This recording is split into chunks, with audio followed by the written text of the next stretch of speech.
اردو ہے جس کا نام، ہمیں جانتے ہیں داغ، سارے جہاں میں دھوم ہماری زباں کی ہے۔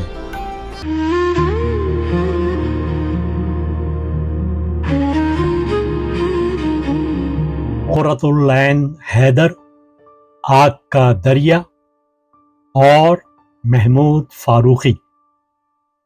بحوالہ قرۃ العین حیدر کے دو کردار از محمود فاروقی، ایک تنقیدی مقالہ۔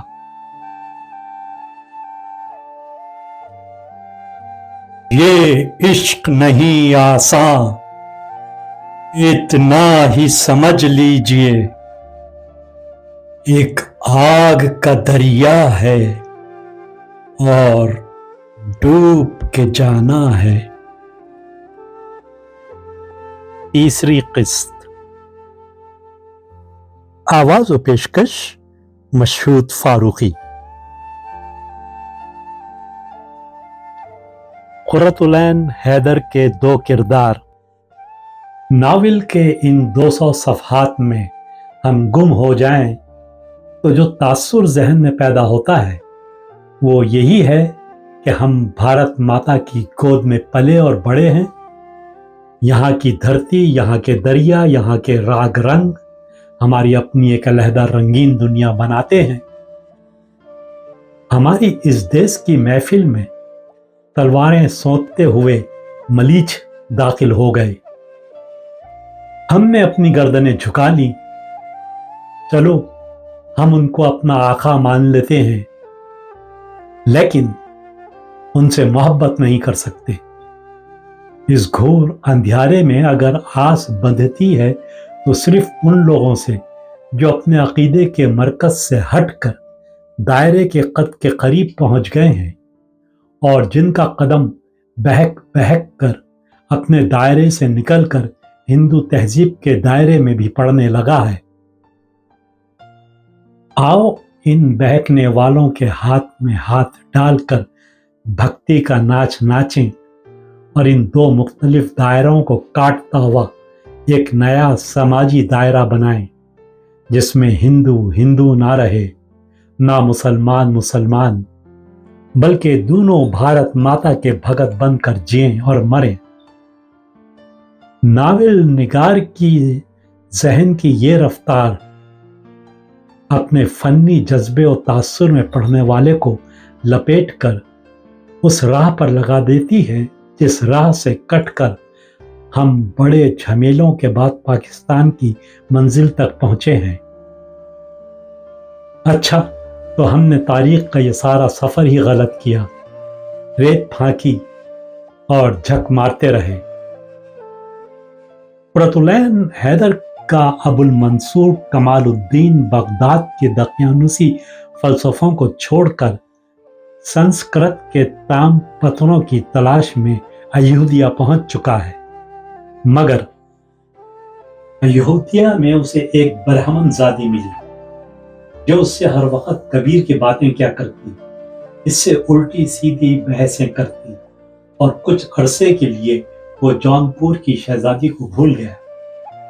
اب وہ چمپاوتی ہی کے خیال میں کھویا رہتا، کیونکہ وہ بڑی انوکھی، بڑی نئی سی چیز تھی، ناجیہ اور ام رباب اور شہزادی سلیمہ بانو بیگم سے بالکل مختلف۔ سماجی تعلق کی یہ وہ ریشہ دوانی ہے جو کمال کے کردار میں آگے چل کر بڑی افراتفری کا باعث بن جاتی ہے۔ طرح طرح کی آوازوں نے اس سناٹے میں بہت سے بھنور پیدا کر دیے۔ میں اس سامنے والے انسان کو مار ڈالوں کیونکہ اس نے سر پر چوٹی رکھی ہے اور گائے کو پوچھتا ہے، اور اگر میں نے اس کو قتل کرنے میں سبقت نہیں کی تو وہ میرا کام تمام کر دے گا کیونکہ میرے سر پر چوٹی نہیں ہے۔ خوبصورت شیو پوری کی اس لیے مجھے اینٹ سے اینٹ بجا دینی چاہیے کیونکہ وہاں لاکھوں کروڑوں مورتیاں مندروں میں سجی ہیں۔ لیکن وہ مورتیاں میرا کیا بگاڑتی ہیں؟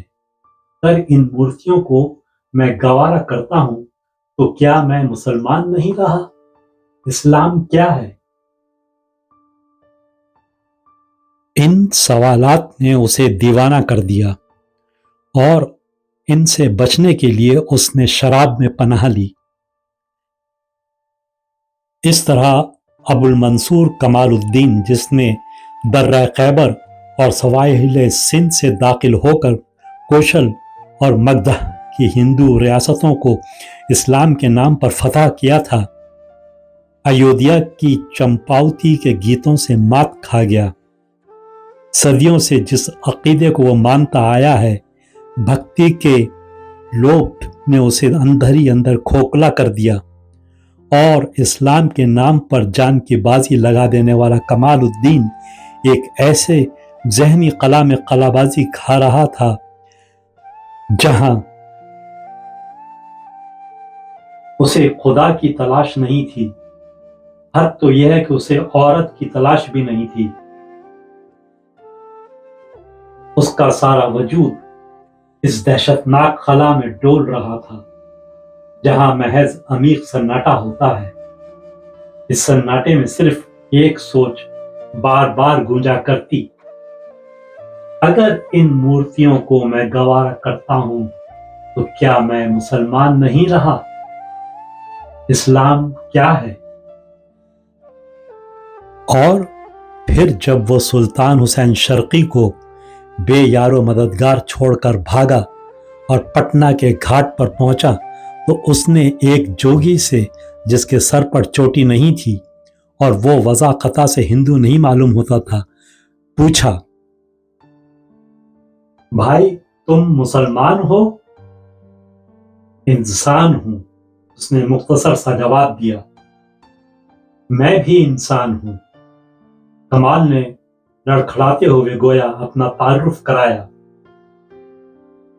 ناول نگار نے بتدریج کمال کے کردار کو اب اس منزل پر پہنچا دیا ہے جہاں مسلمان ہونا اور انسان ہونا مترادف نہیں رہا، بلکہ مسلمان ہونا ایک کمتر سا درجہ ہے اور مسلمانیت کو نظر انداز کر کے انسان ہو جانا ایک قابل فخر مقام ہے۔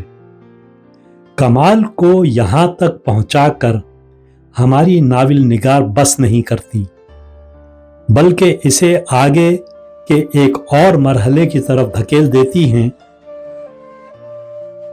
جو شاید ان کے مزعومہ انسان محض بننے کے لیے ایک لازمی مرحلہ ہے۔ چنانچہ جس وقت بھکشو نے اس سے کہا،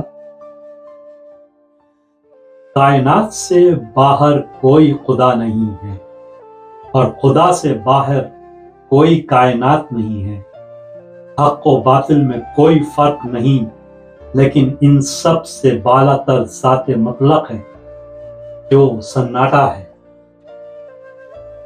تو کمال الدین سناٹے میں آ گیا۔ وہ اس سناٹے سے پہل تو ڈرا، پھر اسے شونیا سناٹا، شونیتا جو ذات مطلق ہے، جو صفر کا تصور ہے، کے خیال سے وحشت ہونے لگی۔ لیکن جب وہ مارا بنارس کے قریب پہنچ گیا تو جنگل اور ساون کی صداؤں کو سنتے ہوئے اس کو معلوم ہوا وہ سناٹے میں تھا۔ یہ سناٹے کے مختلف پرتوں تھے، وہ عالم حیرت میں تھا۔ یہ سناٹا ذات مطلق تھا۔ بھکشو کی بات اس کی سمجھ میں آ گئی تھی۔ ابو المنصور کمال الدین کو، جو ناول کے اس باب میں ایک شخصی کردار ہے، لیکن پورے پلاٹ کی سطح پر مسلمان نامی ایک قوم کے ناول نگار نے جو ذہنی سفر کرایا ہے، اس کی آخری منزل گاندھی جی کی متحدہ قومیت کے سوا اور کیا ہو سکتی ہے؟ اور جب کہ وہ آگے چل کر جگہ جگہ یہ جتانے کی کوشش کرتی ہیں